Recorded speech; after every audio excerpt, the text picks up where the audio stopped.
All right, everybody, I am back with a brand new review for Ahsoka Episode 3, which is just simply entitled Part 3. So inventive, so creative.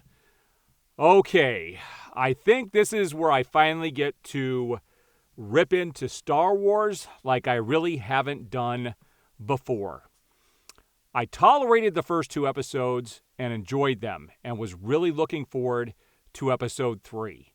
But I think Star Wars has officially jumped the shark and has gotten into mediocrity, and they have run out of ideas. There are 2 specific scenes in this specific episode that are a total ripoff of scenes in A New Hope, except with females.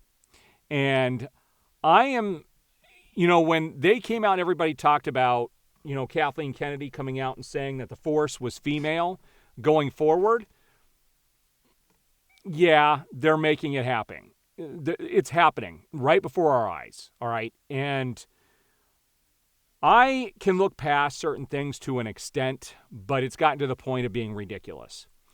And in this episode, they really don't move the story forward at all. It felt like very much a filler episode. The first 2 episodes felt like, yeah, they were building up to something, and then everything that happened in this episode could have all happened within 15 minutes. Like, they drug it out. And there was one specific shot that was done during the filming of this that they must have showed the same shot over and over and over again. And I'll actually show that in the video here. And I'm going to show that here in a few minutes, but let's talk about how this episode kind of progresses. Well, first of all, at the beginning, it's kind of ridiculous because you find out that Sabine has no Force abilities. But according to Ahsoka, the Force is in every living thing. And if she wants to wield the Force, she can wield it. She just has to learn how to use it through talent and through practice. And I thought that was a little ridiculous because not everybody has the Force or is Force sensitive. They're totally screwing.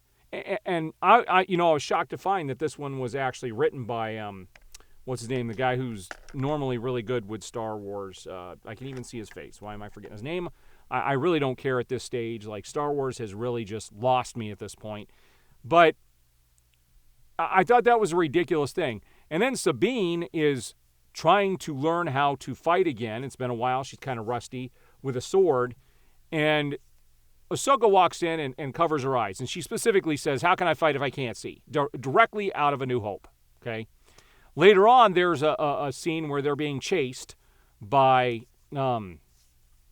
I forget their names. The 2 dark, I don't know if they're dark Jedi. So let's see here. I had their names up. So we've got Baylan as one of them.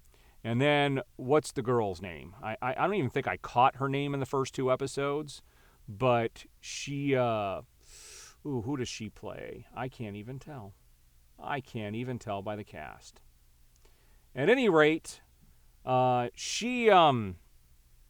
this girl, whatever her name is, who's there with Baylan, the Dark Jedi, I guess her name is Shin Hati.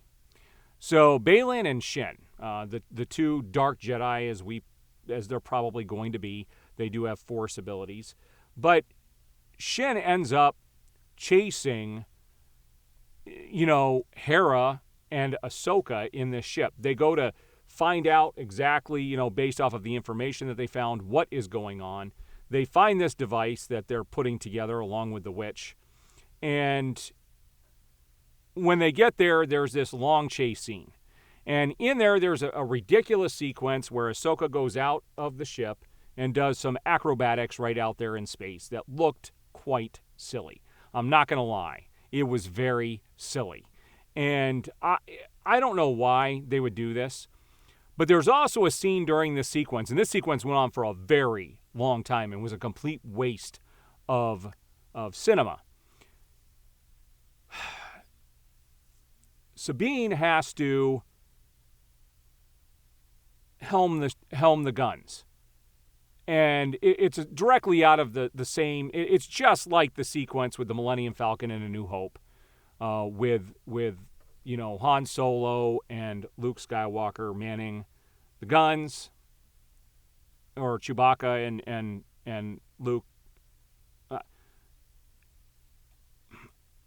I can't even tell you how they've run out of ideas. Like, yeah, it's kind of upsetting to see them replace all of these iconic scenes with new scenes.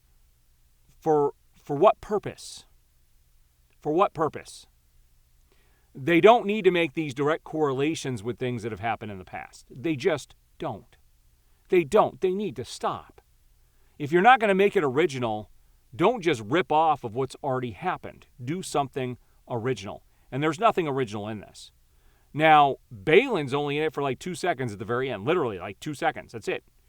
And all we find out in this episode is that Sabine does not have the Force, that she's not even really trying hard enough to will the Force. I don't know. Whatever. They're totally going against Star Wars lore here. And you find out what this machine is, and that they're getting close to finding Thrawn and getting very close to probably figuring out what also happened with Ezra Bridger. There's also an interesting sequence in this where they're making men look very stupid in this show. And this is something that I wanted to talk about in the first 2 episodes but kind of skipped. But all the white guys and guys in general were out to be the bad guys or the stupid people that get killed. And it was no different in this. There was a scene where Hera had to go talk with the senators, and Mon Mothma was there, plus some other senators. And there was one specific male senator who was basically shunned during this sequence because he didn't fight in the war, and Hera had to make it look like she was, this great big person. And she is in Star Wars lore. And I will tell you, for people who have not seen Rebels and have not seen the Clone Wars, you're going to get lost with a lot of the stuff that's going on. And it especially if you haven't seen Rebels, like this is a direct sequel to Rebels. This just seemed like a mess of an episode there was really no point. Everything that was revealed could have been revealed in just 10 to 15 minutes. It didn't need to take this entire episode. It did not really move the story forward. From where the last episode ended to where this one ended was not a whole lot of stuff. Now, let me show you this picture that they showed over and over. And this shot had to have been used like a dozen times during this episode. It was ridiculous.